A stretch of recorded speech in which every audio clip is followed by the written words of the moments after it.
আসসালামু আলাইকুম। গতকাল আমরা দেখেছি পুলিশ সেই তাদের পূর্ণরূপে ফিরে গেছে।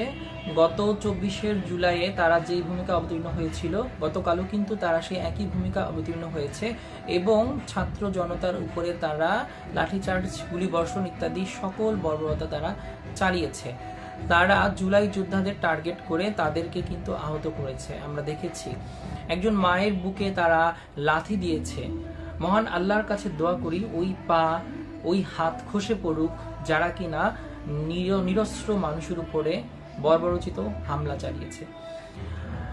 ছাত্র জনতা গিয়েছিল শুধুমাত্র হাদি হত্যার বিচার চাওয়ার জন্য, অথচ তাদেরকে এমনও বলা হয়েছে যে আয় হাদির লাশ নিয়ে যা।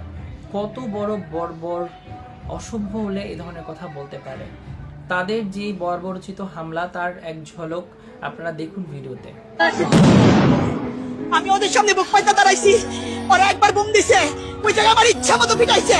আমি আমার ছেলেগুলারে নিয়ে এই জায়গায় চলে আসছি, ভিতরে এসে আমার পেটের মধ্যে লাথি দিছে, আমার বুকের মধ্যে ওরা লাথি দিছে।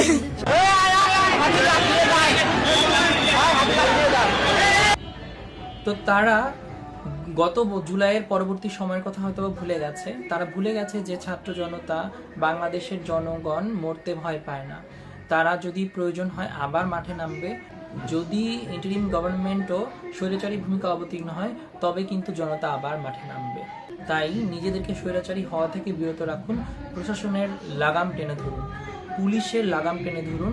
পুলিশকে আমরা সবসময় দেখেছি রাষ্ট্র ক্ষমতায় যারা থাকে তাদের হয়ে কাজ করতে, তাদের নির্দেশনা অনুযায়ী সাধারণ মানুষের উপরে তারা হামলা চালিয়েছে।